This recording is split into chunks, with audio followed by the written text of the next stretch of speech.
Hey, welcome back to the Real Estate Excellence Podcast. Today's guest has thrown himself into serving this nation, but serving the real estate industry as well. He is active in the Navy Reserves and is active in his local, state, and national real estate associations. He is focused on making real estate agents better. As a speaker and instructor, let's welcome the CEO of the Ant Stroud Group, where always family, never customers is the motto. Ant Stroud, welcome to the show.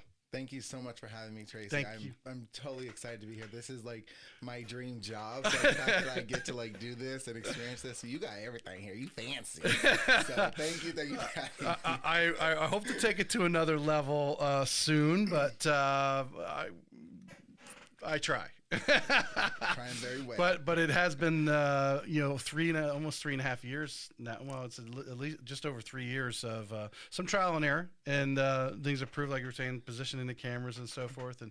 And one day I hope to have multiple cameras to give those multiple angles. As you see, some of the guys have larger budgets online, on YouTube and so forth, where it's flashing from different sides and so forth. But we'll get there. But let's learn about Ant today. That's really our goal, and I really want to get out. And I really appreciate having coffee with you yesterday and getting your passion out, and hopefully that comes across, because I want, by the end of the show here, everyone to really understand where you're coming from and your passion for this industry. I mean, and I think we're at an impasse right now with this whole NAR settlement and the changes and everything. As I've said on the show before, the collateral damage is the devaluing of real estate agents, and now's the time for agents to step up and shine. Absolutely. And it's interesting that even in our leaders, are there good leaders? Are there bad leaders? Right? The bad leaders can be good leaders because they can show you what not to do. Right? So when we have the NAR lawsuit and stuff, and everybody's like, "Oh my God, it's the end of the world! It's the end of the world." Well, if that's the narrative you believe, that's the narrative the consumer will believe. So how do we change that narrative? It's not the end of the world. It's a different world. And how do we demonstrate the positivity of this different world? Right. And that's where we need to kind of come from with that abundance mindset and all that stuff. Yeah, 100%. And I think this is going to evolve too. There's definitely some things that, as you and I looked at each other, like, what's transparency if you remove it from the MLS? What does that actually, that doesn't make sense, right? Exactly. And some of the things I think that are going out there now that people are interpreting, and one of the things I really hate about the whole thing is some people, like, they use the term law. There's no law here. That's what really blows my mind, is that a courtroom can now dictate to the rest of the country how they want to do it. So I'm really hoping that, obviously, you're close with Patty Ketchum.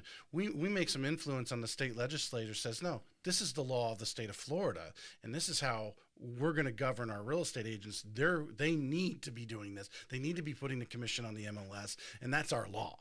Right. And you got to understand the separation of NAR versus what our law says, right? We all prescribe or subscribe to this NAR organization.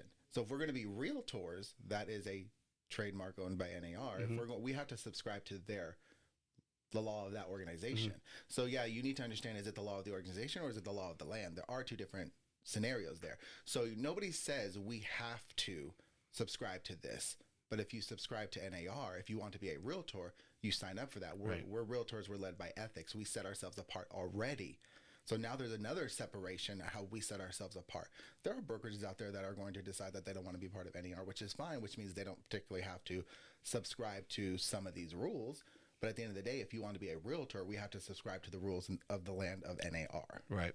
And I want to bring out a little bit, and since we're on this subject, we over coffee yesterday, you mentioned, like, people are running from NAR, and even Florida Realtor. And I don't want to say they're running from our local, because they need the MLS, right? Prescribed to it, but the importance of the organizations. Here locally, it's the Northeast Florida Realtor Association, then Florida Realtor, that they're part of, which is also then part of the mothership of NAR, right? If we want to call it that. Right. And in the importance of these organizations in our society, really, when we think about it, because the impact of housing has on our society, our economics, everything. Absolutely. And, when we break it down to the local level, the grassroots level, this is where change is truly made, Mhm. right? Yes, NAR is the ominous dominus of realtor world, right? But at the local level, what is actually happening down here? What are the consumers actually hearing and believing? And we're the ones who control that narrative. I mean, yeah, NAR can put out commercials and all that other stuff, which is great, and they do that on their behalf. But when's the last time you watched a commercial? I don't recall. Exactly. So they're looking at what we as the local ground realtors are putting on TikTok and what we're putting on Right. Facebook and stuff. And so again, controlling that narrative is our job, right? NER gives us the narrative. We control it by what we're saying and what we're speaking. And if you're running to TikTok to give even half truths are damaging, right? I've seen plenty of TikToks where what they're saying is kind of true, but it's not the whole truth. So again, we have to watch the narrative we are demonstrating to the consumer because they're the ones that they believe. Case in point, when everything was going plentiful in the COVID era, you know, we would post under contract in one day, under contract in one day. So when the consumer thinks we don't do anything because we got their property under contract in one day, Right. or we got them under contract in one day, what do I need you for? When I meet with these consumers, my family members, I tell them the easiest thing I can probably do is bring you a contract, get you under contract.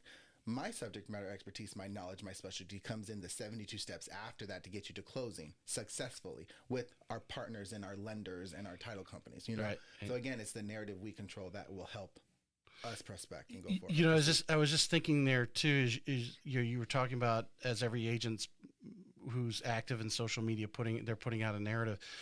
We all I forget what the percentage that there's a real estate agent or someone licensed. I wouldn't say they're necessarily active, but with 12,000 agents, a lot of people know. And then if you probably go to a social gathering, a cookout or whatever, right now there's probably a real estate agent there. Yes. Statistically. Now, are they active or not? But there's probably someone licensed or has been licensed. And the importance of these organizations, NAR, Florida Realtor, NEFAR, to set the tone, the talking points, basically, so everyone's on the same page and confident. So they are spreading the truth, of what's going on, even at that local barbecue. You've got what I guess the point I'm trying to make and draw out of you is, if you're not plugged into NEFAR right now or Florida Realtor, you need to be. If you want to be successful, well, you can be successful in this industry and never walk into NEFAR. You can do that. But if you want this industry to be at a high level and have a positive impact from buyers and sellers who aren't saying, oh, what do I need you for? You need to be plugged in and talking about with these talking points and getting the truth to them out there. Exactly. Yep. And so when you are taking an average licensee or an average realtor or an industry leader, as I like to say, so in my mind, anybody who participates in the associations, whether it's local, state, or national, you're an industry leader to me. Whether you have a title or not, forget the titles. You're an industry leader because you're already in the room, right?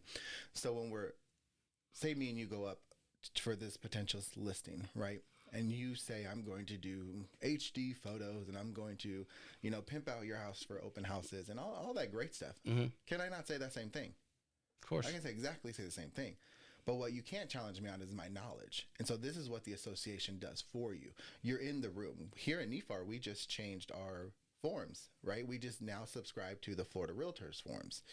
So when that decision was made, do you know why that decision was made? And if you don't, that's because you're not plugged in, you're not involved. So when you say, I am the best representative for you, are you truly the best representative for that consumer? Right. And the answer, honestly, would probably be no. Yeah. Because there's so many options and avenues to real estate, as you've seen, even saving deals, there's so many options out there, so many industries. But when we have an industry that is so ingrained in policies and lands and changes and everything is changing, if you're not in the room to understand why those changes were made, you're just regurgitating. Yeah. You're not the subject matter expert. Yep. So that's kind of why I believe people should be involved with the Well, it's definitely I think new agents coming in, not saying that the experienced agents don't need to be as active. But if you're a new agent right now, you're in your first year, second year, to get down there, not only obviously taking the courses, but I think right now, Mario was advertising on Facebook yesterday about now's the time to put in for the different Chairs and vice chairs. for the different committees and that sort of thing, to be part of those committees, because if you're trying to build credibility about a subject matter, I forget how many years I did it, but I was on the Affordable Housing Advisory Committee for St. Johns County. I just don't, unfortunately, I'm up here in Jackson now, travel all the way down there. But anyway, from when I spoke and I said, hey, I've been on the board, or I was on the board, during that time, saying at our affordable housing advisory, these are the challenges that we're dealing with. That automatically gave me credibility because I'm in that room and we're having those discussions every month of what's going on and what are we recommending to the the county board of commissioners and so forth. That's 100% correct, because again, when me and you are again in front of these consumers and we're kind of, trying to sell ourselves, you better believe I tell them I'm on the board of directors for NEFAR. You better believe I tell them I'm on the board of directors for Florida Realtors. You better believe I tell them I'm on the board of directors for the Residential Real Estate Council of Florida. I tell them I'm involved with this committee. I'm involved with this. I even talk about RPAC. Right. So again, I am the subject matter expert because I place myself in the room for our industry. Right. And yes, I can sell your house, but again, the knowledge is the power. Yep. So if you're not in the room to get the knowledge, you're kind of behind. The point, and what really rose to the surface yesterday when we were having coffee, is the importance of this industry. Not only because we're in it, right? I mean, obviously, you're in an industry, you want it to be successful because hopefully you'll breed to. But if housing and real estate is not successful in the United States has challenges economically, and the level of service that we need to bring, there's a tremendous amount of fraud and scrupulous activity run through real estate, and being in the know, being in that room. I like that phrase. You're in that room and sharing it with the consumer, because I don't think the average consumer doesn't. I don't think unless they paid attention in their economic class in college, understands that when an exchange of houses or a new house is built, how much that is part of our GDP and how our whole economics, let alone that when someone buys a home versus renting, right? They're strengthening the community. If someone buys a home, they're generally going to raise their family, going to stay there for a little bit, right? And it just strengthens the community, and how much that real estate agent is a pillar, is an influencer. And agents listening right now are like, I'm not a pillar. I'm not. No, yeah, you are. You are an influencer, because you have a lot of these people coming from out of state coming in, and you're showing them the ways of living in Northeast Florida. Absolutely. Talk about wealth generation, right? I came from poor, ain't got no kind of money any way, shape, or form, right? And I knew nothing about real estate. But if you look at the top 1%, the billionaires and all that, where the majority of them, most of their finances came either through real estate or currently from real estate, right? Yep. So as the realtor, how do we have that knowledge and provide that to the average consumer? Yes. It's about controlling the narrative, right? So when we're talking about selling your house, is it truly the best interest of you or your family? What are some of your goals? Let's have this conversation. Because the exit plan, even though I would get a commission check, the exit plan, great, sure, sell it. But is that truly what's in the best interest of that family? And the realtors, as us, we got to check ourselves to make sure we have the knowledge to say, hey, instead of selling it, what about renting it? Well, what does that mean? How does that work? Taxes, yada, yada, yada. So again, you have to be the industry leader. You have to be in the rooms where the decisions are made and understand the industry as a whole, and not just bouncing from transaction to transaction, because that doesn't help the families. So as always in this conversation, you've led me on to something that also I think is important and you have experience in. You're with Navy to Navy Homes. You guys have a large property management that Mario really got started in that area of your sailors going in and out of the area, whether they rent or buy. What are some agents that are listening out here who may be dealing with our active duty, who are coming in? How do you, because they may only be here for a year, things happen, they get transferred, promoted, whatever. What are some of the conversations? How do you break it down to them? Because I think one of the challenges that a lot of agents are dealing with right now with their sellers is these people come and buying that newly built home in that community. It's probably going to be under construction for another 3 or 4 years, and all of a sudden they get transferred 12 months after being here, they're now got to go to another duty station, and now they're trying to sell that house. So what kind of conversations, how do you approach that with our sailors, servicemen coming in and out with that possible challenge that they may only be here for 12 months? Absolutely. So first and foremost, all realtors need to go get their MRP. That's, the certification is the Military Professional Relocation Specialist. Just because they're in Northeast Florida, and you are going to run across these sailors. But even not, like, we have veterans across the entire country, so you don't necessarily have to be active. But again, MRP teaches you how to kind of speak the language of the military life, right? So first of all, you need that.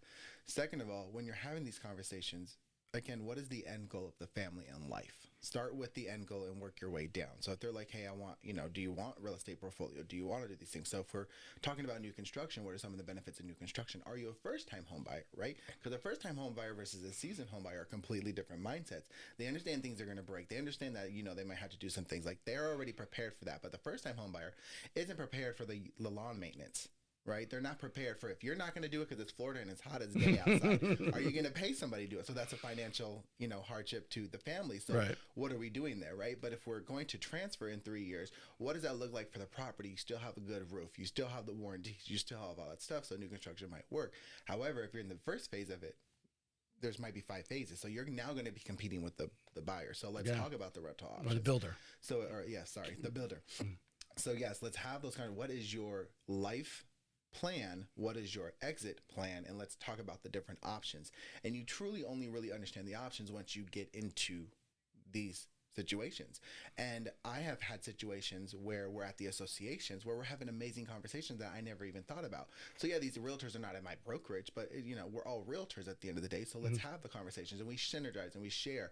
But I would have never had those experiences if I was not involved with the association to meet those realtors, right? So again, when you're working with the military people, it's always the end goal, because there will come an end with orders. There will always come an end. So start there and then work your way back to tolerance and to risk, right? Are they on shore duty? Are you on sea duty? There's a huge difference in mindset there, because now the spouse has to step up.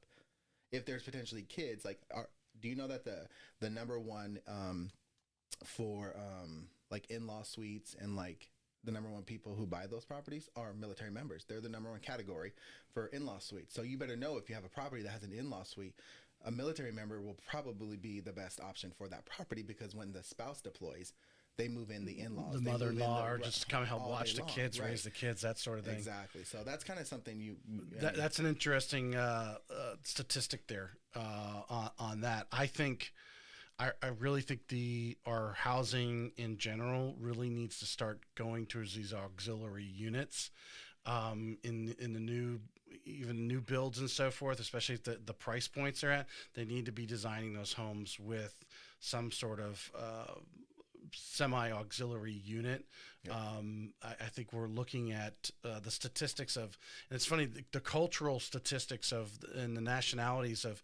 I saw something the other day, and I'm not 100% sure, but I think our Hispanic friends are more likely to stay as a family unit and live in one house together for a longer period of time, save their money, that type of thing. Or wait till the kid gets married before they actually leave.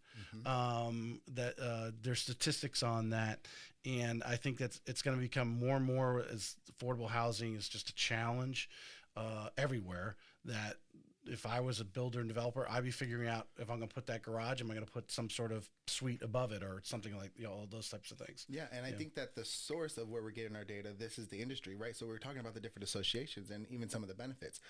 The stat I just read to you, I got that from NAR, right? So as a realtor, we're all here. You just got to be this much more than the average realtor, right? So how do you leverage the benefits from the associations that we pay into? Yeah. Well, do you know that NAR has a library? They literally have librarians.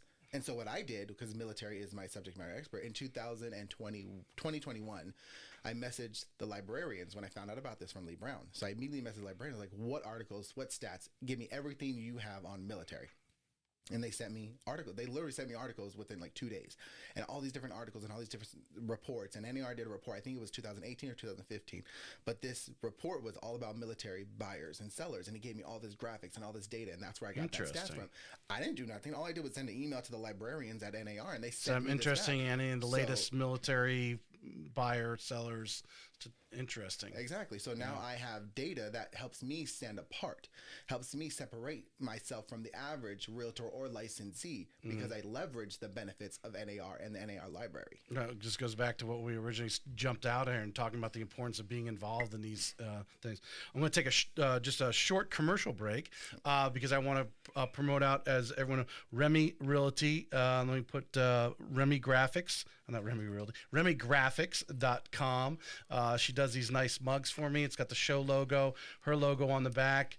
Ant's got one in his gift bag there, and she will do one-offs. So, and of course they come in different colors. I didn't give you a pink one; I gave you a blue one. Appreciate it. So, but she'll do one-offs, and if you mention the show, you get 10% off. But like I said, these are whether it's nice mugs like this, but she has hundreds of laser engraving type stuff. But I think what is really special, I was watching a end of a podcast yesterday, guys. You know how he grew in podcasting, and of course he had some interviews with some really important people. He found very unique gifts, and I think giving unique, special gifts, and it could be just a mug, which this isn't really special, but if you put their name on it, they ain't ever going to get rid of it. That's going to be in their cabinet forever, and she'll do one-offs like that. So you could put welcome to Jacksonville. She helps you be that much different. Yes, we can all give cups with our logos, but when you make it personal to the consumer, you're that much different, and that helps you stand apart. So that's awesome that she does that. Yep. Awesome. So RemyGraphics.com. I got up there. Check out what she's got and give her a call. See what she can do for you. You mentioned, and you can build in that because always my first question is where you're from. But you mentioned in your bio that you started doing some things after high school, but it was your grandfather that encouraged you to join the Navy. Yes. Tell us about that. So he was a senior chief when he got out, and I actually don't remember him too much. I remember one time in bed with him when I was younger, sleeping with him and my grandmother, and then I remember the day he passed away. And that's all I got for you.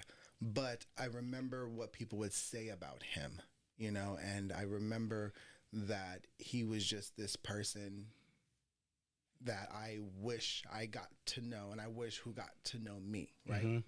And so he was a senior chief, and so I was like, let's join the Navy. Why not? Let's do it. I did it at 21. And so I'm 15 years in. I did 9 years active.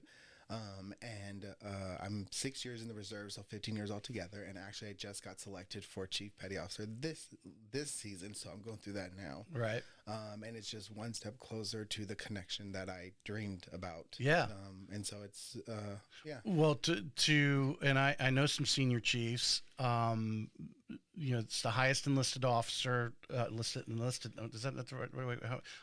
Highest enlisted non-commissioned officer. That's what I want to say.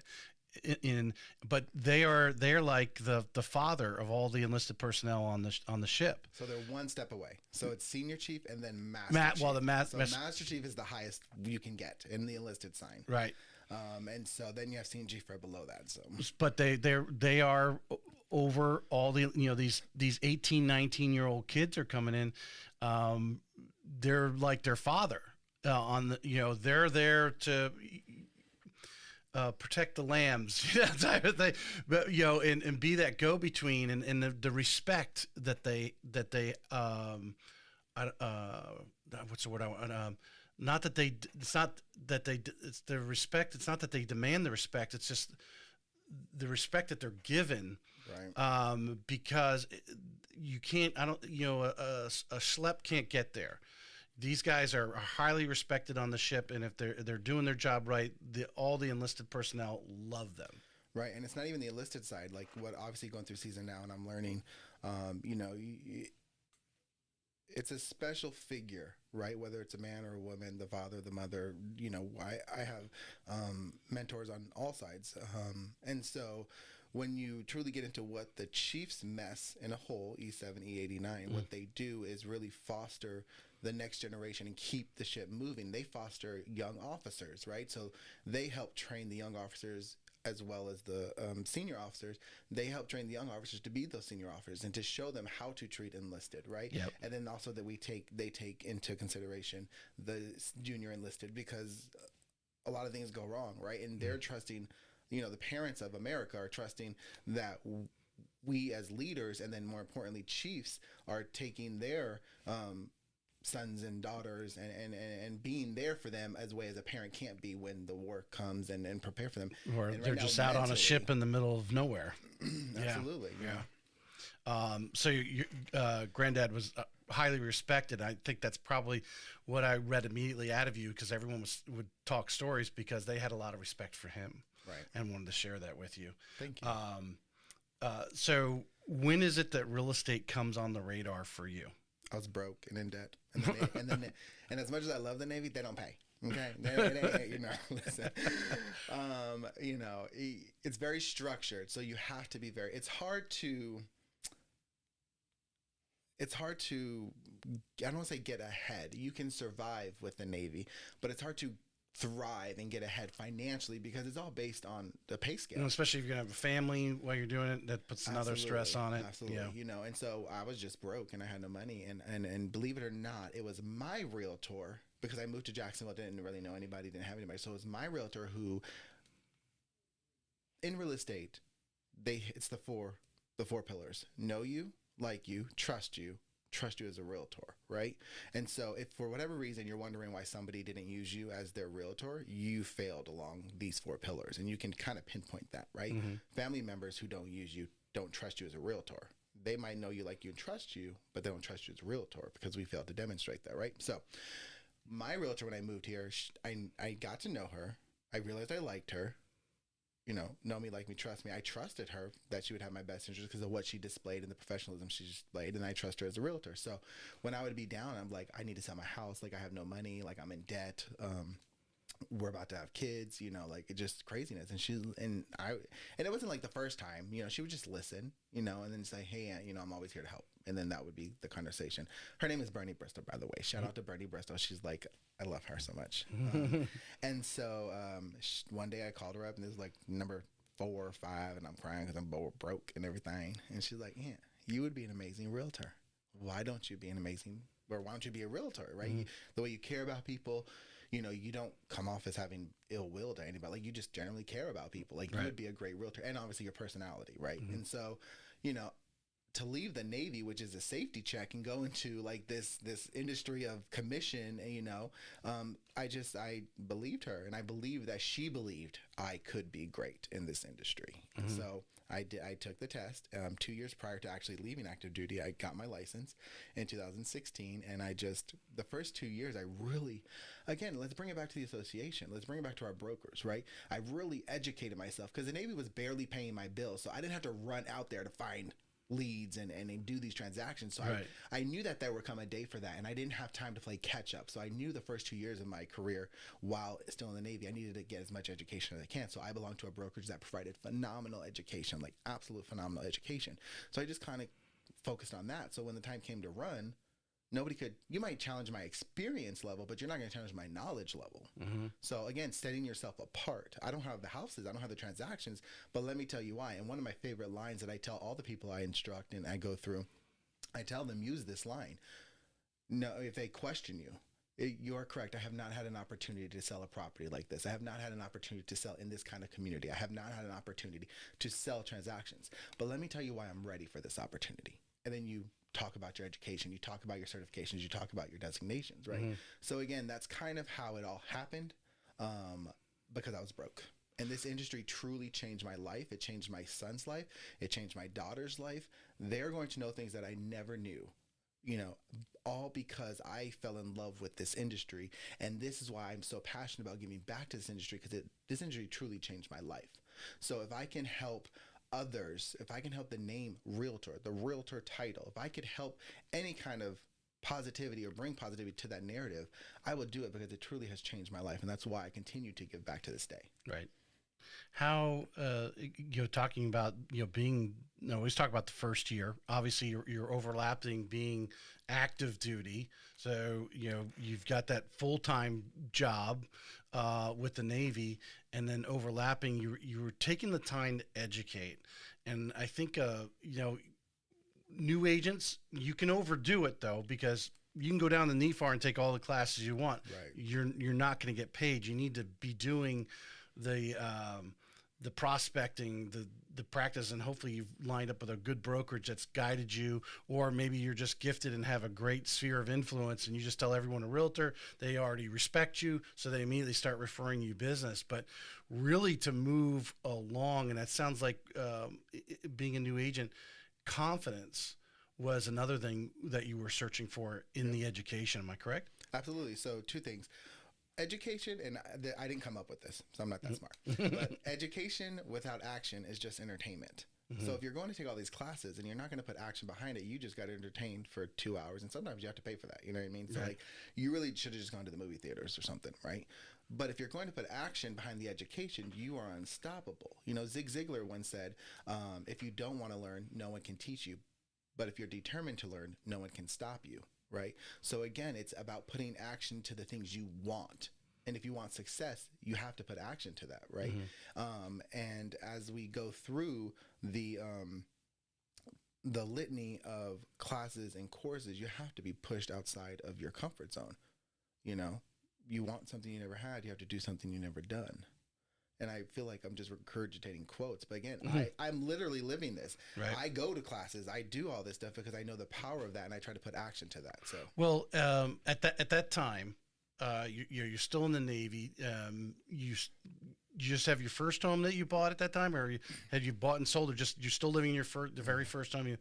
And I think that is that time period. If we took a snapshot, your knowledge of the industry is probably similar to 99% of the country, right? Yes. And what real estate is, in that what a real estate agent can do, because we know there's a lot of agents. Well, they're dealing with single family homes. Many of them don't even they get a condo, they start panicking, right? Right. Let alone investment, let alone commercial, let alone. Are you working with manufactured homes, or there's just a litany of areas. But when you started going to the classes and educating yourself, it had to start broadening your horizons of what's available for a real estate agent. Absolutely. They say competence builds confidence, right? And so as an industry leader, like, you can be the most extroverted person in the world, but if you don't know jack squat about real estate in our industry, you're going to be as introverted as possible because you don't feel confident. You can't stand on your own. You know, as they say, I stand on business. You didn't stand on business because you don't know the business, right? So again, you have to get that education, find mentors. Kim Knapp was incredibly important to the beginning of my career. Tina Harp, she was incredibly important to the beginning of my career. You know, Mario, he's now important to my future, and where we have come from for these past several years of our partnership. And so what I would challenge people is, and this is one of my soapboxes I stand on, I get very passionate about this. When people say alphabet soup, right? They don't care about your designations. The consumer doesn't care about your designations. Why do we have to do all these classes? Nobody cares. Well, if that's the narrative you want to control, and I always give this analogy, if I may, you get shot and you're bleeding out of your stomach, right? And you run into a hospital and you're laying on the lobby floor and you're like, I need help. If somebody runs up to you and is like, I can help you, and they say, I'm a CNA. Do you know what a CNA is? A CNA is a certified nursing assistant. Almost the entire country knows what a CNA is, right? If an RN runs up to you and is like, I'm an RN, I can do surgery on you, Are you going to let an RN do surgery on you? No, because they're a registered nurse, right? So you know what an RN is. Now, if an MD runs up to you and is like, I'm an MD, I'm a surgeon, I can help you. Okay, yes, you're a medical doctor. That is what MD stands for. So you're telling me that the consumer can understand what the medical profession's abbreviations are, and they're competent to understand what the medical abbreviations are, but you think they're, and I'm not saying too stupid, but you think they're not intelligent enough to understand what a CRS is. You're not intelligent to understand what an ABR is, an SRS is, right? What CRS is a certified residential specialist, ABR is accredited by a representative, and SRS is a seller's representative specialist, right? So again, if we have these designations, it's not the consumer who is failing to understand this. It's you as the realtor, as the subject matter expert, who is failing to narrative that, right? Have that narrative with them and that dialogue with them. So again, anybody who says that going to these classes to get these designations, it doesn't matter to the average consumer. No, you're just failing to demonstrate, or you're failing to acknowledge that, and you're failing to find the value in that. 100%. I think, as we mentioned earlier, we're at an impasse right now in the industry, and agents are going to have to be able to sit down and articulate.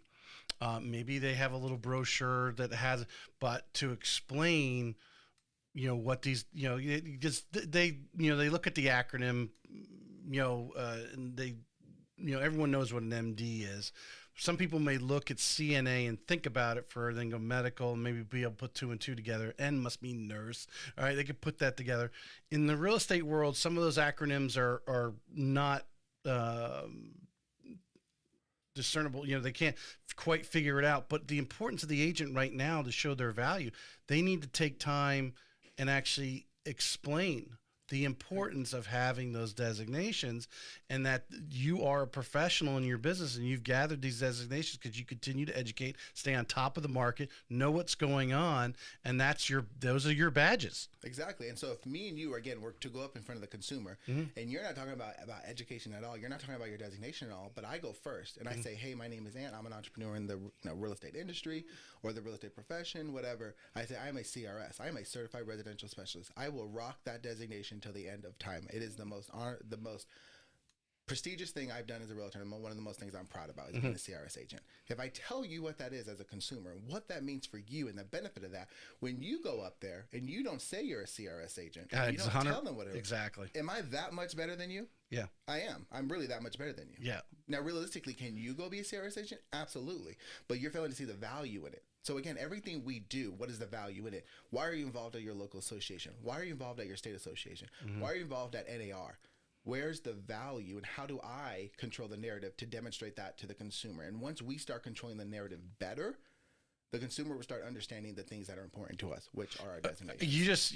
You bring up just a super topic there, and especially going in, I think the challenge a lot of agents, because they haven't been doing the buyer's agreement, right? So you got to start doing the buyer's agreement, and you got to start sitting down, and the buyer's probably sitting across you and like, why are we even having this conversation?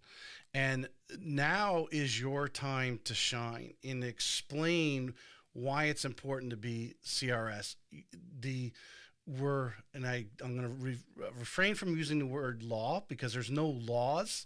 Right.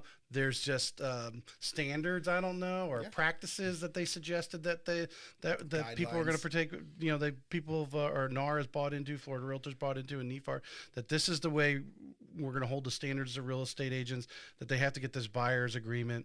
Although there's no one out there to confirm that the buyer's agreement ever was signed or anything like that. It's not like you got to hand it in to somebody. Well, that's the job of your MLS. So the MLS has the power to say, to audit you. They have the power to audit you. Same thing with listings. MLS has the power to do that. So if we're working together and I realize you don't have a buyer brokerage agreement, I could report you, and it is MLS's job, and you do have to submit that to MLS. So they are the gatekeepers. Now, do they have the manpower for that, or that's not my story to tell, but they do have the power to do that. But it's that opportunity to sit down and explain what, and I imagine in every one of these courses now, they've inserted this 15-30 minute section into talking about how is this, and then put it around your buyer broker agreement meeting consultation, your listing consultation, and you're talking about why you have this designation, and you're, because like you said, if I go in first and I'm going, hey, I've got these certifications, and this is what it means to you, and this is why we need to do the buyer's broker agreement, blah, blah. They're like, oh, I could please. Then you walk in and just say, hey, we just need to do this buyer's broker agreement, and you kind of stream right away. Now, they may, I don't know, maybe you say you're going to do it for $500, and they may take that, because that's what, but you're going to be out of the business pretty quickly, because you're not going to be able to eat off that. Absolutely. If you're determining your value on what you're willing to take, then you haven't set your bar at all. You're letting them set your bar. You're letting them control your business. I'm the CEO of my company, and this is what I do, and this is what I charge, and here's why I charge it. Let me demonstrate my value. So again, it goes back to leveraging all the tools we have to do that. Ask the hard questions. As leaders, it's our job to bring up the hard questions, whether we agree with it or not. I shared with you yesterday, my biggest thing about being a leader is the only thing I promise people as a leader in my mind is to have the hard discussions. The outcome is what the collective thinks, right? I could be outvoted. We could not have the outcome, but again, it's having those hard discussions. So same thing when the agent is in with their buyer consultations or their sellers consultations. I tell my people, have you heard about the NAR lawsuit? Have you heard about the buyer brokerage agreement? Can you ask me to reduce my commission?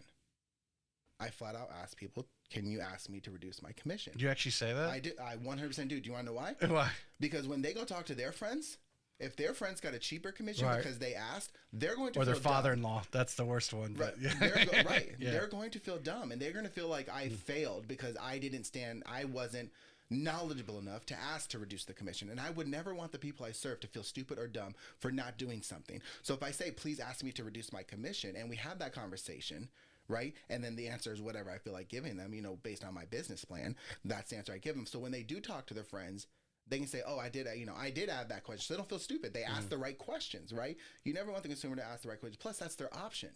We can negotiate commissions all day long. That's always been the rule. So I want them to have that option and know they have that option, because they don't know what they don't know until they hire the professional to tell them what they don't know. Yeah. So that's why I always ask that question. I've heard some agents that are actually talk about negotiating, and you've probably seen some memes on or reels on Instagram or whatever about negotiation, but actually they're actually setting some packages and say, okay, here's my deluxe package, here's my mid-range package, and here's your economy package, if you want to call it that. What do you have you seen agents do this, or what's your kind of angle on that? Yeah, absolutely. I'm not doing packages. Like, I offer one product. It's the best product there is, right, that I can provide to you as your professional. You take it or you leave it. Like, your other options are Realtor B, Realtor C, Realtor D, right? If somebody wants to offer packages, that's fine. But I believe in systems, and I have all these different options, and I can't remember who's on what track for what track, and that's how you get yourself in trouble, because they sign up for track A, but you're providing track B because you have 3 others who are on track B, so you lump them together. Like, I don't understand the different package deal, but I get it. Yeah. I get it. I stand on business. This is what I offer. This is what I charge. We can negotiate by them simply asking to reduce commission or something like that. That's the negotiation. Right. No, thank you for negotiating. Well, the important thing, and we've mentioned it on the show for those who listen regularly, that product that you put out there, the photos, whatever marketing you're doing online or anywhere else for that house, are you putting a broker's open on? You're spending money there. That is a representation of you and your service.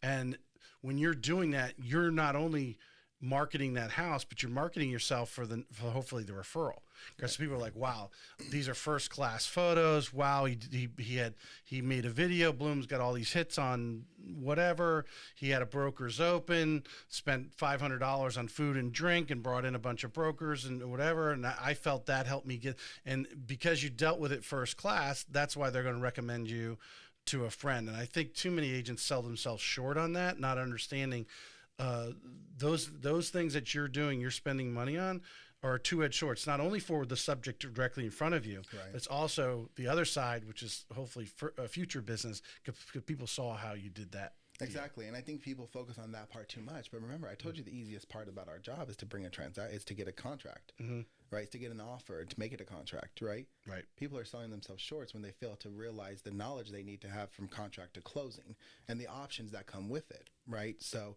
yes, focus on the open houses, focus on the broker opens. All that's super important. It sets you apart, right? It sets you apart. There's a realtor in our brokerage. That's the iceberg that's above the surface. Correct, that you see, yeah. Right? And then it's my job to explain the iceberg below the surface, right? And that comes after you get that offer and turn it into a contract, right? So there's a realtor in my brokerage who does a phenomenal job. She absolutely phenomenal at open houses. I suck at open houses, right? So if I were to agree to an open house, I would be like, hey, let's partner with this person who does a great thing, right? Collaboration, right? So again, we all have our subject matter expertise, but people fail short to get the knowledge that the industry allows them to set themselves apart. Right. And so I really wish that realtors would seize that opportunity and leverage that opportunity. Yep. Your first year, tell us. I mean, where do you start? Do you start networking with your fellow sailors because you're still active duty? Right. So what are you doing there to create those bonds and let them know that, hey, I'm doing some real estate here on the side? Right. So you got to be careful because again, we're active duty. So like I'm in uniform and I can't just be like, oh, you're new check-in. Do you need to buy a house? Right. And believe it or not, I remember there were some other realtors at my command who we kind of got called into push the envelope. Right. So one person was like going ham with the command, and the other person was like not really ham, but they were visibly known and vocally known and stuff like that. And so like when I'd be at work, I would never use the government computer. I would never use the government phone. Like y'all not being able to track me, because they track everything you do, right? Yeah. So I remember one of the IT folks coming to me and was like, hey, you need to sign this document. And it pretty much says we're about to audit you, right? And so they cut, like there was 3 of us, and like this person's stack was this big, like using military resources to like go on MLS, like on your computer, like they were like, I mean, just this big, and the other person was like little this big, and I got nothing, right? Because again, I'm not taking that risk, right? So you can't just fully be like, I'm a realtor, use me, Right. but but as just being their friend, just building the relationships, when we're outside of work, we have those conversations, or on Facebook, on social media. That's a lot how I did it a lot of times. I spoke to my sphere through social media because I couldn't get in trouble that way. And so then they would come to me during work and be like, hey, we're a realtor, we need to talk to you. See me after 4 o'clock. Right. I would love to see me after 4 o'clock. Right. Or we're on lunch, see me on lunch. Right. But don't get me in trouble here. Right. So that's kind of how I started it, but also like leveraging the community. What are you involved in? Right. I'm Hawaiian by descent. So I belong to a halau ho'omau ana ika nohona Hawaii.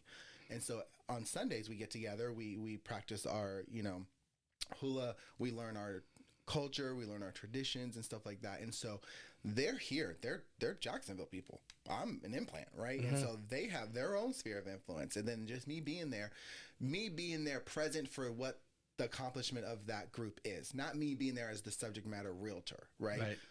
But just inherently building those relationships that also expanded my reach into Jacksonville as well. So I really truly just leveraged myself and what I was passionate about, and that's kind of how I got started. Would you agree that one of the most important things to do is when you're part of that group is to slowly, hopefully over a period of time, everybody knows what you do, because it is just a conversation. Oh, what kind of work you do? Because most people have some sort of occupation, right? And that conversation's going to come up, but your goal should be, your passion's in there because you're part of that group, not to be a real estate networking. That should not be your number one goal, but hopefully over time, just by people knowing who you are going to know that Ant's a realtor. Right, because they know you. Yeah. They decided they liked you, and now they decided they trust you. So now they're going to go into trusting you as your realtor. Right. So it's that line of how you create those relationships. So your first, if I would never see you and just meet you randomly, my goal is not for you to trust me as a realtor. My goal for you is to know me. Then, hey, now that you know me, do you like me? Right. So like yesterday, yesterday was truly like our first interaction for our, like we just were pouring into each other. Right. Prior to that, I'm sure you heard about me. Obviously, you heard about me. So then, right. So now you knew of me. Right. Now I'm assuming you determined you like me because you have me on today. So I'm assuming you liked me. Right? Well, that was already scheduled. Okay. So then you trust kind of me in a sense, and seeing my authenticity, and where others can misinterpret that. You have now firsthand experience with that, and so now being on the show and asking these questions and having this dialogue, I'm assuming you trust that I know what I'm talking about as a realtor, right? Right. So it's that sequence that agents should focus on. Don't jump the sequence. Very good advice. Very good advice. And I think for new, again, I think a lot of new agents that are out there, ways to get noticed, create the conversation. Maybe you're a little bashful and so forth. There's no laws against wearing your garb, You know, wear your Keller Williams shirt, wear your Navy. You know, you had your jacket on yesterday. Navy to Navy Homes Property Management. Yeah. Someone's going to see that, and that's just a topic of conversation. Or wear your name tag. That's another thing that a lot of agents say. Wear your name tag because people are going to see that. Just don't wear it to church. Patty Ketchum is going to get on you. Don't wear your name tag to church. Funerals. Don't wear your name tag to church and funerals. Patty Ketchum going to come for you. You go to the church softball game and wear your T-shirt. Exactly. Yeah. Sponsor the softball Sponsor game. the. Yes, and it creates, and then people start to know who you are.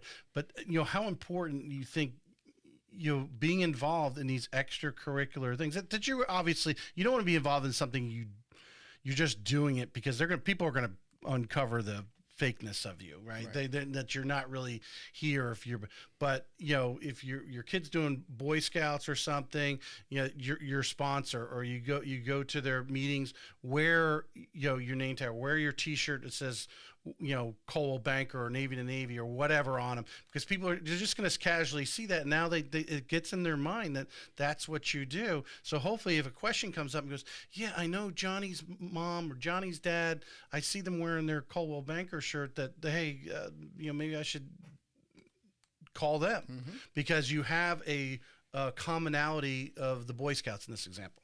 Absolutely. Right. And, you know, taking it back to being a leader, right, in our industry, when you're involved in leadership, like I've gotten calls from California, people thinking about becoming a realtor. They're not even in my state, right? But they're seeing that I'm involved. I'm in the industry, right? I'm at the table.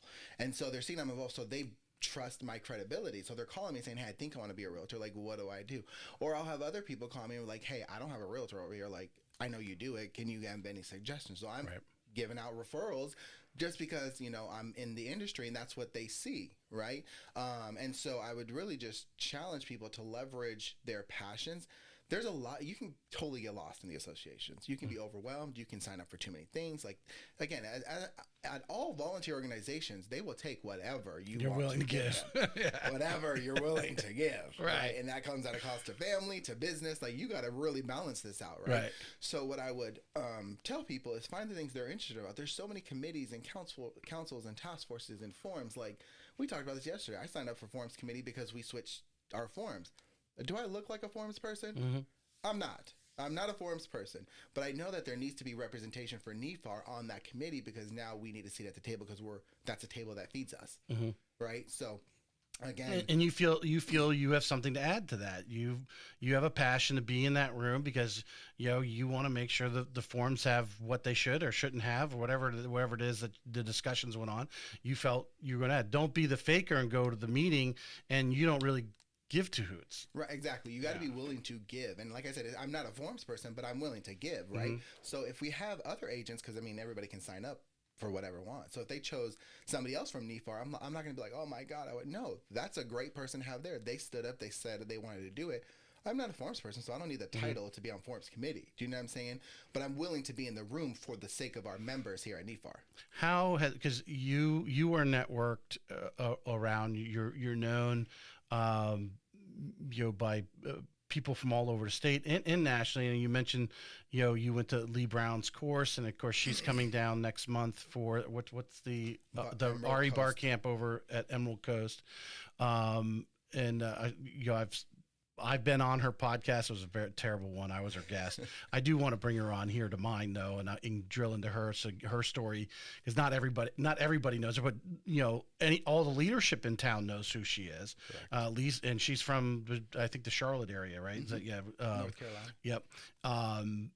Because being involved from a national basis, in other words, going to some of these conventions type stuff.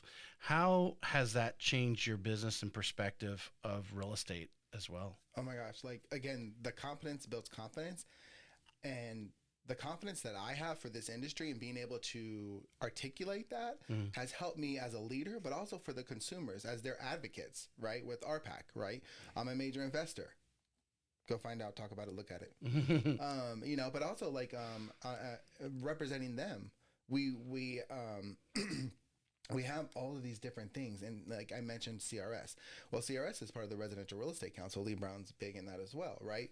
REBI, the Residential Real Estate Business Institute. Marky Lemon, if you know her, she's really big in that. Our own president, Rory Dubin, he's big in that as well. Like, there's so many different avenues that will help you be a stronger industry leader, which then you feel confident and can stand on business. So when you're in front of the consumers, you know what's going on. You have your hand on the pulse, right? Because you're in the room, right? And so I think that networking, so like you mentioned, I went to Lee Brown. Well, how did I get to Lee Brown? Well, I had a conversation with Kim Knapp the day before or the week before. And she's like, hey, if this is something you're serious about, speaking and instructing, you need to go see Lee Brown, right? So that literally was a week later. It was during the holiday season, like November, and she does this once a year. Lee Brown has a speaker boot camp. Yeah, I want to say I saw her on her site the other day. It's like the first week of December this year. She's doing. So this year it's in December. Well, the week prior to that, I met with Kim Knapp to say, hey, I'm thinking about venturing into instructing and speaking. You know me for these past years. You know this is not an ego boost for me, but I truly love helping realtor members empower themselves and be successful. Do you think this would be a good venture? Now, obviously, this happened over an hour conversation, but I digress. And she, at the end of it, she goes, I know you. I know your heart. You need to follow this. And she goes, if you're serious, right? So again, she now poured into me, but now here's the action. Because again, you have to put action to it. She's like, if you're serious, you go to Lee Brown. I don't know when the class is. I don't know when it is, but she does it once a year. And I literally left Kim, researched it, and it was literally the following week. This was around Thanksgiving. I was broke, didn't have no money, But you found your way to Charlotte. My mentor told me to go, and I wanted to put action to that, and I found my way there, and it has opened my mind. That's where Agent from Abundance was born, with Lee Brown at her speaker boot camp, and she's a legacy piece for Agent from Abundance that I'm so proud of, and we talk to this day about it. So again, it's about knowing the people, connecting with the people, having your hand on the pulse, and following that pulse throughout the industry to be a better advocate for the consumers we serve. Would you agree that the average agent a lot of times feels like they're on an island because they're not and I mean you're involved at a high level. Your involvement is on steroids to the average agent. Not everyone needs to be that involved or be an instructor or be a speaker. They can be an influencer by being in the room and making suggestions, in local decisions. Like you said, everything happens really locally that actually makes changes and so forth. But if you feel like you're on an island, you need to be. Right now, they're taking applications for 2025 for these things. Get involved, and then you're immediately in a room with like-minded people. Would you agree? Oh, absolutely. Like, I absolutely have loved, because again, your colleagues challenge you. You can't BS your colleagues. They know this industry. You might, unfortunately, BS the consumer, but you're not going to BS your colleagues. So they're going to challenge you to know the right answers, to have the right answers. But hey, here's what I learned from my mistakes. Don't do this. So you have the answer. And then same vice versa. You share those kind of learning opportunities, as they say. And so you don't need to be like me. Right? Like, that's why I met with Kim. Kim, this was something I felt I needed to do for me and the passion that I am going down, right? So for the average agent, it's not about titles. If you think you need to be the president to make change, you're absolutely incorrect. I am currently the president of MRE. So nobody really knows what MRE is yet. MRE is the Military Real Estate Council. I remember there's a women's council. Is it MRC or MRE? MRE. So military members real estate council. Okay, RE being real estate. Okay. Yeah, so RE. So how we came up with that and how I came up with that is I did the local leadership academy. So if you haven't done your local leadership academy, this is your first step. If people want to know how to get involved, obviously you go and attend meetings and stuff. But if you truly want to see what's behind the curtain, go to your leadership academy. So I graduated leadership academy in 2021. And so I thought, because I learned that there was all these different councils and task forces and committees, but there was no armed forces committee. There was no armed forces anything. And obviously I'm a big military person. And so coming from that brotherhood and that sisterhood of the military, you own your own business, right? So you're kind of alone in a sense, but then through the brokerages and the associations you gather. So what I realized is there needs to be something for the military member, right? And so last year, I graduated from the state level leadership academy. Florida Realtors offers a phenomenal leadership academy. So you want to do your local, then you want to go to state level. And so what I realized was, hey, I have this idea. It's called the Military Real Estate Council. And what I did was I pitched it to 6 other of my Leadership Academy alumni, plus one other person after that. And so they believed in it, right? And so they said, absolutely, we need this because we have Women's Council, we have the Residential Real Estate Council, you have REBI, but there's nothing specific for the military members, and they need protecting. Our military men and women, our military families, veterans, they need protecting. So we want to create a council just for that purpose. And so we came up with MRE. And if you know anything about the military, when you deploy, you actually eat MREs. It's called meals ready to eat, right? And so when we were coming up with the name, I was like, oh my God, this is perfect. Let's just call it MRE, right? So it's the Military Real Estate Council. And so we have about 6 of us, myself, Chuck, Omar, Paige, Paul, and Jennifer.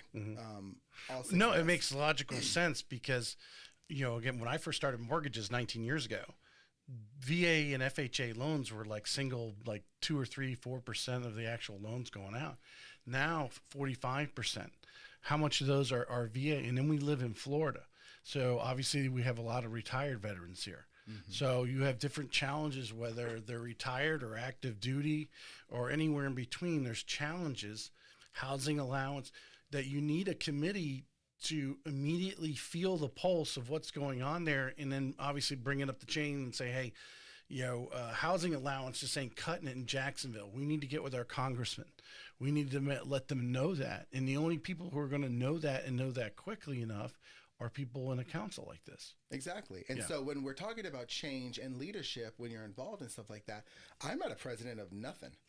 Right? But I had this idea and I found like-minded individuals who believed in this idea. So now we're creating MRE, which we think will be a national council as well.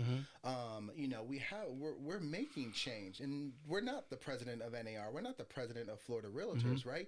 So we have this idea. We bring it to Florida Realtors as our mothership, right? We brought it to Margie Grant, who's the CEO of Florida Realtors, phenomenal leader, and she believes in it now. Right. So now she's backing us. And we brought it to Christine Hansen, who's the first vice president for 2025 for NAR. Right. And then we also brought it to Colin Mullen. Right. He is running for first vice president for 2026. Right. So we're bringing it to the people through the connections. But again, I'm Ant. Yeah. I'm here in NEFAR, but yet I have this idea that now is hopefully going to take on this national stance. And I think what I've seen in the lending world, again, I started my career at Quicken Loans, as many of the listeners know. In 2005, Quicken Loans didn't even do FHA or VA loans. We didn't start doing them until like 2008 after the collapse, and then FHA had to come in and start saving people, and then obviously the VA part. But since most of our service people now are leaving with some sort of disability in some way, shape, or form, maybe just 10%. Them not having to pay the funding fee, for them to do the VA loan for most of their mortgages for the rest of their life makes sense because the rate's generally just a little bit cheaper. They don't have to pay the funding fee, and they can go, all the benefits. They can go 100%. So the VA loan is just going to be used that much more. So any things that could be impacting them, I'm actually surprised that this council was not already existing. And that's what I thought. I'm like, who am I? Like, I thought that same thing. I'm like, here I am, Ant, just Ant the realtor here in NEFAR, and yet I have this idea and I see this need, but why has it not been brought to before? That imposter syndrome, right?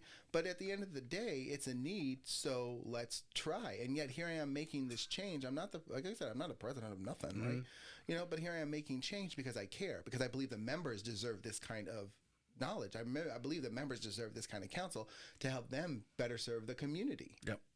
All right, so I want to finish up here because I know this will probably lead into a couple of other things. But you've started this. I don't know.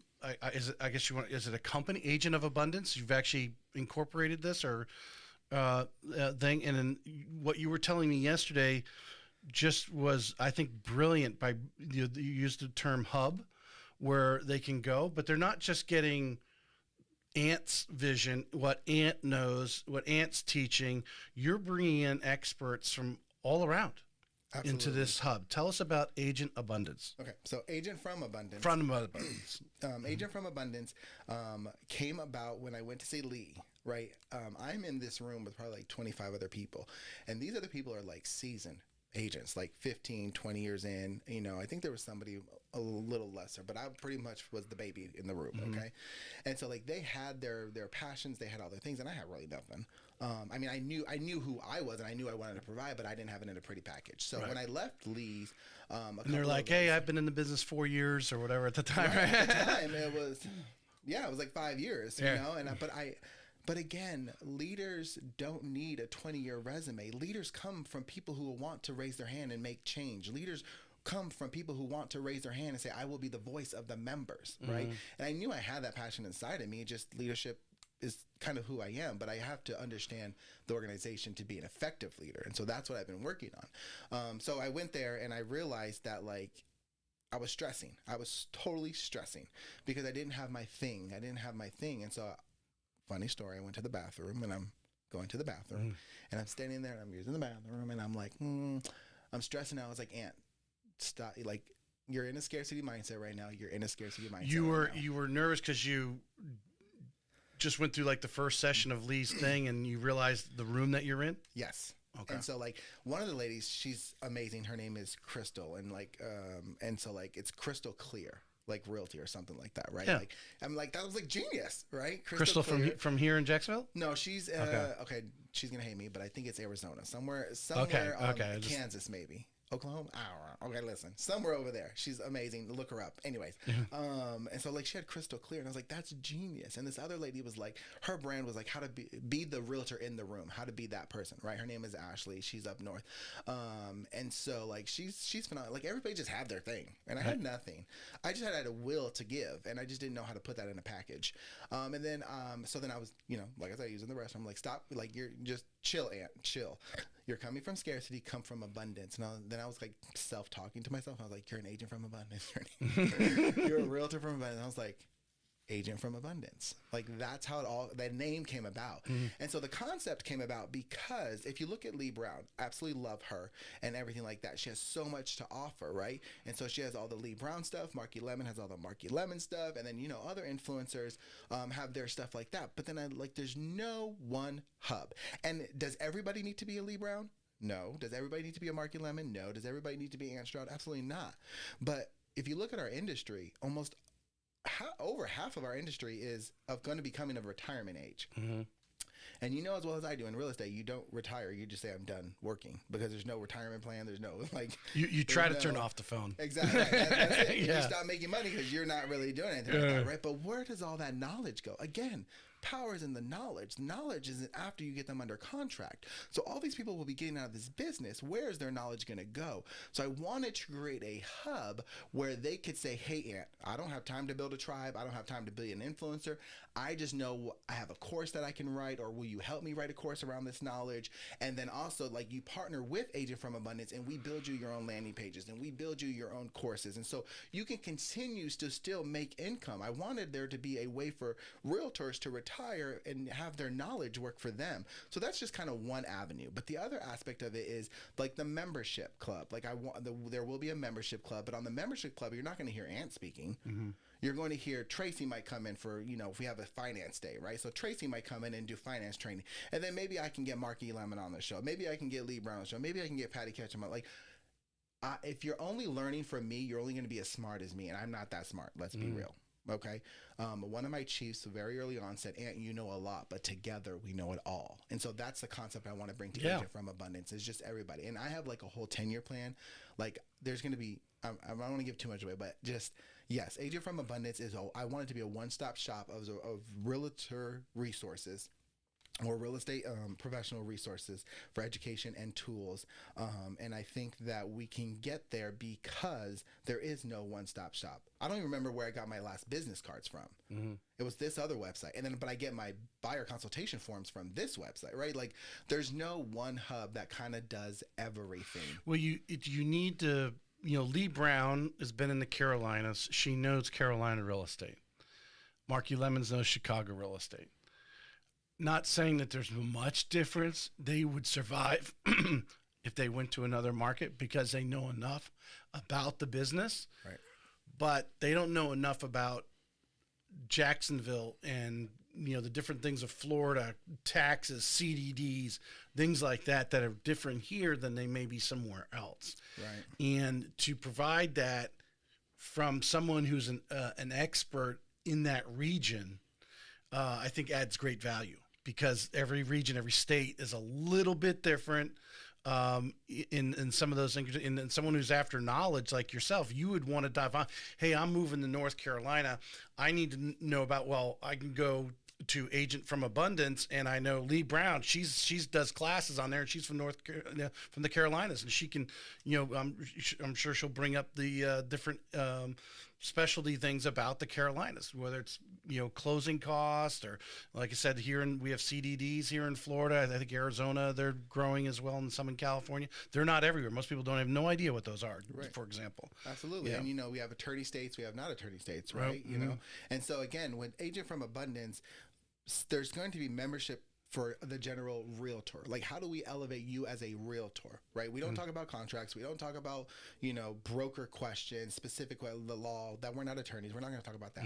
But we're going to talk about how to elevate you as a realtor, right? Marky Lemon, Lee Brown, they can teach you how to be a realtor and elevate you without having to be in your state. But right. Then there's subcategories. If for the Florida realtors, we'll do webinars for Florida realtors. We'll bring in those state subject matter experts as well. Again, we're creating this one hub, this one voice, this one brand.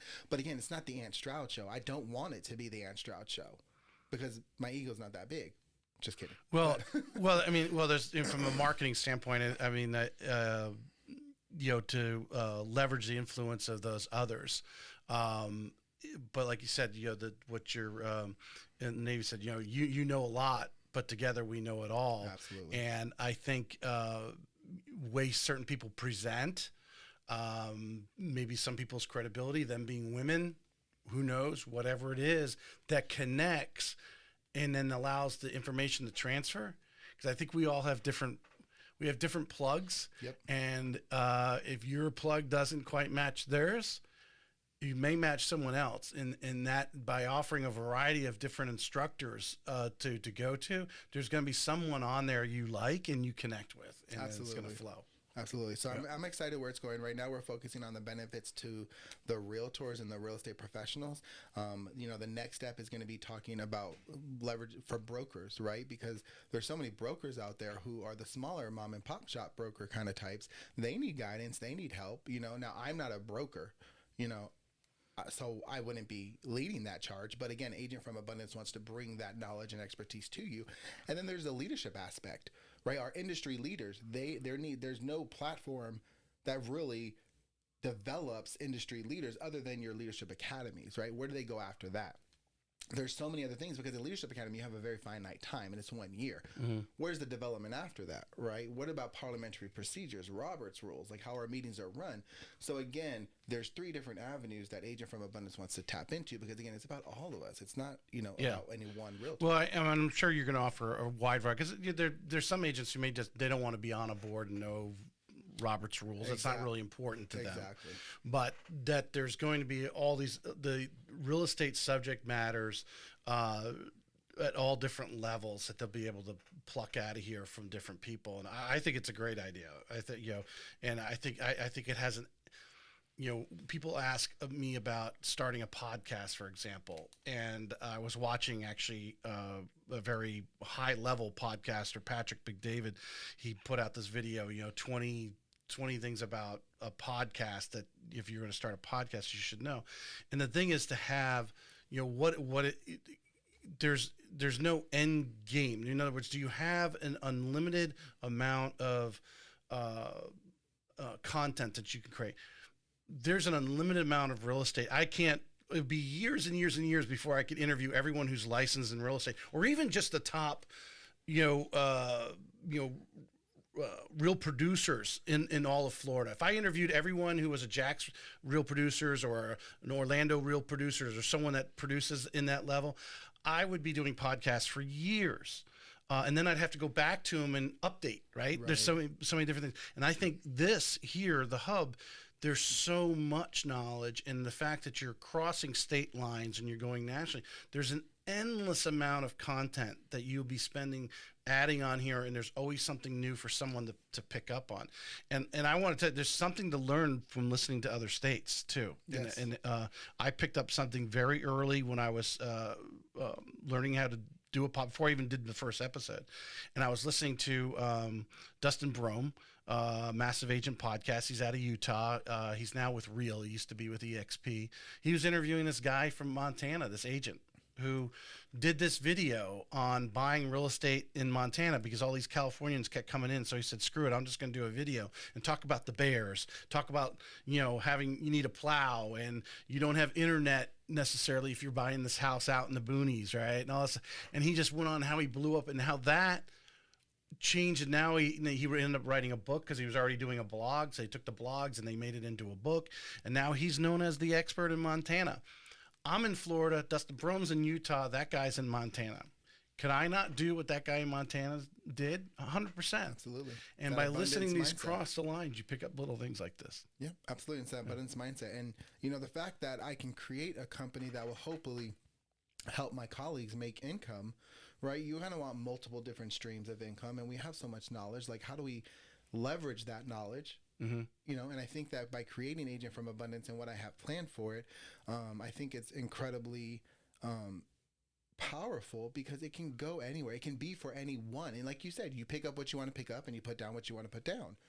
Right. And so when Patty Ketchum, she's a founding investor in this company. And I think that speaks volumes, that she believed in this company that I'm trying to create. Get Patty's endorsement is Patty, I think, is one of the most influential, if not the most influential person in Florida real estate.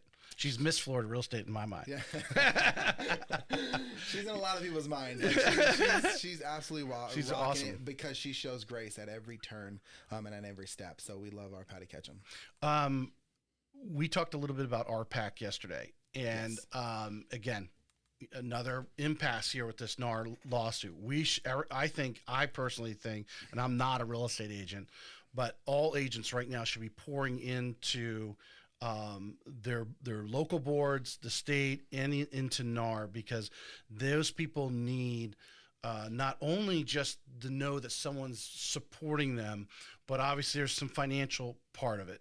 And you mentioned you just for $20, you're already on whatever level you mentioned it. But if you think about your business and you want to influence, if you're not going to put the time in, then you need to put some dollars in place of you physically and your time, because there's some people out there that are doing great things. And I think it's important. And I'm going to try even more here with the podcast to try to grab, people that are involved in some of these boards and bring it out, just as I had Mario on last week, talk about what are they doing at the board, what is currently going on, right?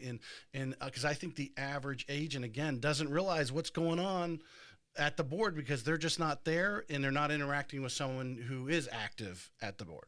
Right.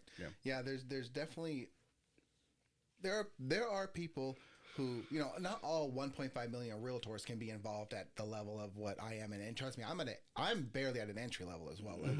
Let's be real. I'm at entry level, right? There are people who are so involved way above me and we need them, but what we need to do is make sure we're representing for our industry. And we're representing and showing up for the tools and the resources and the avenues that represent us. Mm-hmm. And so I would really just challenge people, if they want to be the subject matter expert, if they want to be the industry leader for their consumers, then they do need to find out, get involved. Would you, I think you think about other organizations that we know and lobby, and they're obviously there daily at the legislative offices of our representatives. Take the United Auto Workers, for example. We know building automobiles in here, that's part of our economy because everyone has to have a car. It's just our culture. We live distance. Most people have cars. You're buying, selling. The jobs that are involved and everything that has to do in putting a car together, there's so many. That is so similar to housing. And everything that's involved in building a house, buying and selling houses, different, all the aspects, all the things, whether people are buying furniture or buying appliances. There's all these other ancillary effects that housing has, and I think the real estate industry has been sleeping, not completely out, but they haven't been challenged until this recent thing about how are you doing your business. And they're coming in, and obviously most real estate agents going, how is transparency, taking it off the MLS? How is that being transparent? And what are you talking about redlining people or guiding people there? I mean, yet there's fraud in every business, but we don't have a problem here. Right. There's not this rash of fraudulent things going on because of all the regulations, especially on the lending side. I mean, we got we're after money laundering and everything else, right? I was just telling you about a deal where we got to get these extra documents just to show, this dollar, right? And we've policed ourselves very, very well, but now is the time to step up and actually go and be in front of these legislators, in my opinion, and actually say, okay, yeah, we were just been practicing and been doing this, and it's always been negotiable, but there's no stamp that says this, that, or the other thing. But now you want to get a legislatures involved now and make some of these standard things that the best practices, make them some legislative, if you want to call it a law or guideline or whatever the legal terms are, from the state level. So we're not ripped off by these lawyers, which I think it's all been a money grab. There's no one that has benefited other than the law firms that have taken these lawsuits. Absolutely. And you think about it, we talked about making change. We talked about leadership and all that stuff. At least here in the state of Florida, I'm not too familiar with it on the national level, but we have key contacts, right? So what is a key contact? A key contact is a specific representative, a realtor, who is charged with expressing the realtor issues, right? We're not Republicans, we're not Democrats, we're realtors. We're realtors. What is the realtor issue? And so we have these key contacts who are connected with us. So recently, back in May, that the VA decided that they would temporarily allow buyers to potentially pay the commission should they need to do that, right? So which I disagree with. The VA should have came back and said, no, we're not going to allow it. Figure it out. In my opinion. Which is how, we want to fight that fight. But at the end of the day, in the interim, who does that potentially hurt? True. Right? 100%. So again, yes, we as their advocates want to say fight. But at the end of the day, we need to get through. Right. Right. So, but how does that change come about? What most realtors don't know is that probably 2 to 3 weeks prior to that decision being made was legislative meetings at DC. So all the key contacts go to DC and meet with their legislative representatives. So take, for instance, our immediate past president, Diana Galavis. She has been the key contact for Congressman Rutherford here in our area for several years now. So when she went to DC and met with Congressman Rutherford, she took Mario with her, right? Because Mario is very familiar with the military issues because that's what he is. He has credibility in the area. Absolutely. So she knew that, right? Yep. So yes, Diana Galavis is the subject matter expert when it comes to being the key contact for Congressman Rutherford, but again, she leveraged Mario's knowledge. So again, she knew a lot, but together we know it all. So she brought Mario with her. So Mario had a conversation with Congressman Rutherford. Well, do you know what committee Congressman Rutherford sits on? He sits on about 8 or 9 or something like that. One of those committees is Veteran Affairs. He sits on the Veteran Affairs Committee. So when Mario is expressing this issue to Congressman Rutherford, who has a seat at the table on Veteran Affairs, now Congressman Rutherford is familiar with the issues that our buyers are experiencing, our veteran buyers are experiencing. But it happens, or could experience. But yes, I agree 100%. Right, could or will experience if we don't get something changed or on either side, right? So you can't tell me that we don't affect change at a local level because that's how the conversation happened. Diana Galavis brought Mario to the table. At the table was sitting Congressman Rutherford. Congressman Rutherford sits on Veteran Affairs Committee, and then he brings it to their attention. And let alone 2 to 3 weeks later, this change happens immediately. So yes, realtors make a difference, and they make a difference for our consumers. But again, we got to get involved. We got to understand how this process works. Right. And whether that was done right here at NEFAR or was done over in Tampa or the San Diego Board of Realtors, whatever they're called out there, you got to be contributing to RPAC in some shape or form. Throwing them $100, I don't think is a big deal. You can make good money in this business, and you have to keep the industry moving forward and having, obviously, like you said, who is that going to hurt? It's going to hurt the veteran. It's going to hurt the veteran because he can't buy the house, which then hurts you. Right. Right. So by keeping him moving forward, now hopefully, brighter minds, as I think as the smoke clears, hopefully we have a new administration and they come in with a different, pro real estate agent attitude, because I think the current administration is trying to get into the real estate agent's business. I have ideas of what that motive is, but nothing's fact. But they're not being positive towards it. I don't think. Right. But we just need to remember we're advocates for our consumers, for our colleagues, for ourselves, and just get involved. Yep. So you can be a Mario and have the knowledge and credibility, or the president of NEFAR to actually make that meeting happen, or you can help them financially and support them because they need money to travel up there, and they need the influence that they have on having those meetings with those people. 100%. So please be donating to RPAC. I think it's more important than ever right now. Right. And it's not even in donating, it's investing. You're investing in your profession. You're investing in your consumers' advocacy. 100%. Anything you'd like to add? No, I mean, this was amazing. Like I said, one day, hopefully this will be my day job. But, I'm loving this. I'm loving the setup. I feel real fancy right now. So, I appreciate you, and I appreciate the listeners of Real Estate Excellence. And I hope that they learned something from me, because again, I don't know everything, but I know that if I have connections, I can know a lot more. 100%. Any agent listening, if you have questions, reach out to Ant. If Ant doesn't know the people he knows somebody that knows what you're probably looking for and probably could guide you in the right direction. And my call to action is please subscribe to my Instagram. Please subscribe. That's at Real Estate Excellence, Real Estate Excellence. Also in YouTube, where these videos are there, as well as my short form videos, cuts from the show. Please feel free to share them, but please subscribe, and then subscribe on Apple or Spotify or whatever platform you're listening on, so that you're getting every new show.